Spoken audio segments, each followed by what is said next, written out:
Oke, halo selamat malam teman-teman semuanya. Hari ini kita akan belajar untuk penerapan algoritma naive Bayes dengan menggunakan data set hasil labeling data.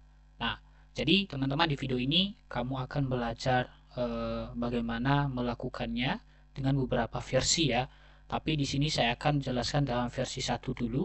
Sini. Nah, jadi nanti di video selanjutnya ada versi 2, versi 3, versi 4. Nah, jadi itu nanti tergantung kebutuhan karena ada beberapa kebutuhannya ini, itu, dan lain-lain.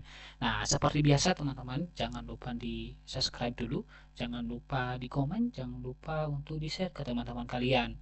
Oke, di sini saya sudah input datanya ya di penyimpanan sesi hasil labeling data. Oke, kita buka yang model knife bias klasifikasi, oke, atau sering disingkat dengan NBC, knife bias classification.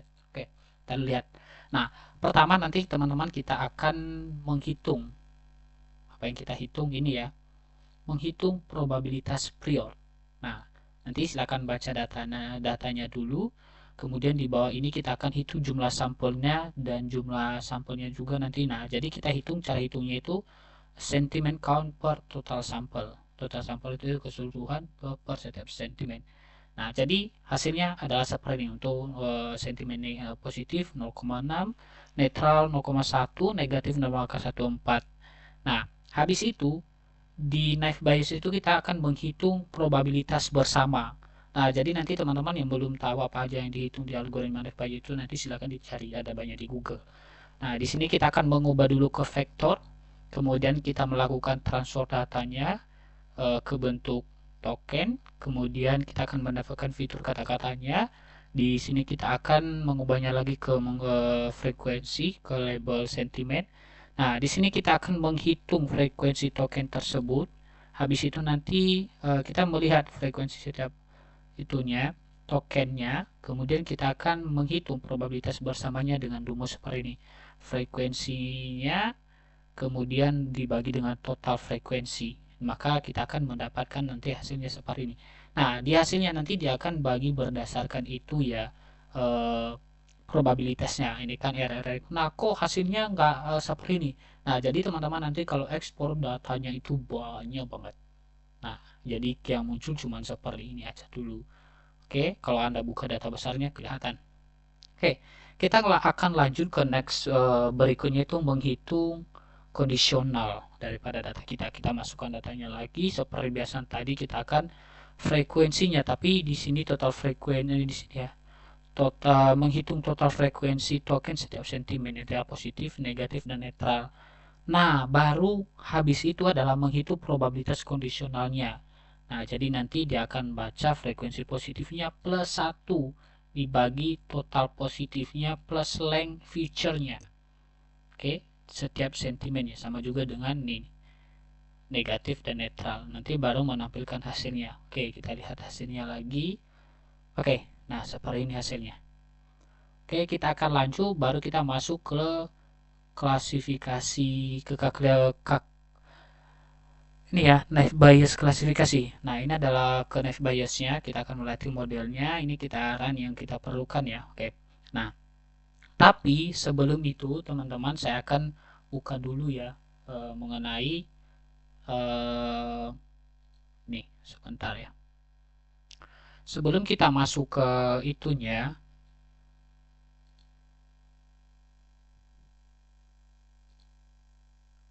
ke knife bias ini kita harus membagi datasetnya.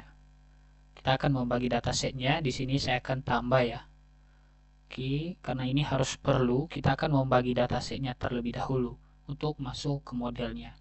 Nah, kita harus split dataset dulu, baru kita bisa masuk, baru kita bisa melatih modelnya.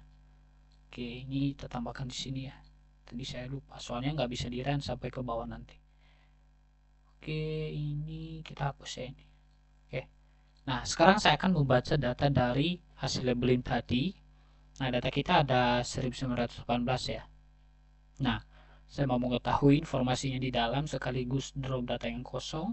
Nah, di sini kita akan membagi datasetnya. Nah, dataset itu kita bagi ke data uji dan data latih. Nah, di sini saya akan membagi ya 0,2 atau 20% dari total keseluruhan data kita. Nah, ini fungsinya untuk ekspor data kita, dia pisah seperti dataset dan data training di sini.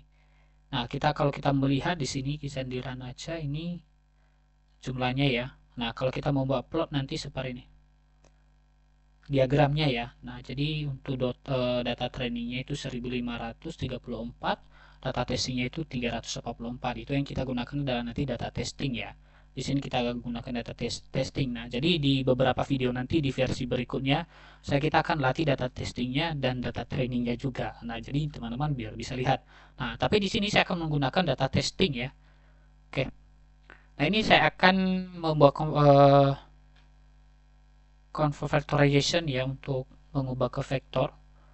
Kemudian ini kita akan membuat modelnya. Nah, kalau teman-teman yang naive Bayes itu ada 3 model ya. Ada Gauss, ada multi, ada binomial.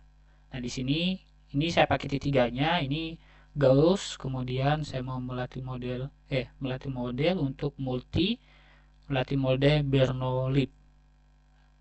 Nah, baru kita melakukan evaluasi model. Nah, di evaluasi model ini saya akan menggunakan yang namanya itu conversion matrix untuk evaluasi modelnya. Nah, nanti ini saya akan run ya. Untuk di video ini menggunakan matrix ordox 3x3. Nah, jadi ini ordox 3x3.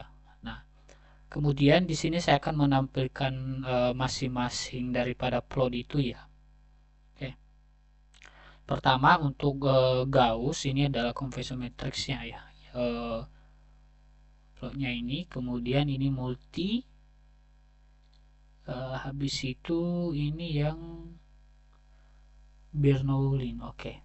Kemudian baru kita bisa mengetahui di sini akurasinya. Nah, akurasi Gauss, multi sama Bernoulli ini seperti sini. Kita kelihatan di sini. Mana yang paling besar itu adalah multi 0,7. Nah, jadi kita lihat ya, kita akan buat diagram batangnya. Kita lihat biar di sini ya, solve ya. Oh, oke, ini ya 70% multi. Nah, jadi itu tergantung datanya ya teman-teman ya. Itu tergantung datanya. Nah, jadi saya perlihatkan di beberapa nanti versi itu kok bisa ya seperti. Nah, jadi saya bilang tergantung datanya, hasil akurasinya itu kayak gimana. Oke, kita akan lanjut. Ini klasifikasi reportnya. Nah, jadi nanti untuk nilai-nilai klasifikasi report ini saya punya Excel tentang hal ini. Oke, saya punya Excel tentang hal ini yang jadi nanti kita bisa akan bagi di dalam itu apakah benar dari conversion matrixnya itu bisa menghasilkan akurasi. Oke, sebentar ya teman-teman ya. Ini saya carikan Excelnya biar kita langsung praktek. Oke, ini saya sudah punya, sebentar ya. Oke, ini sebentar ya.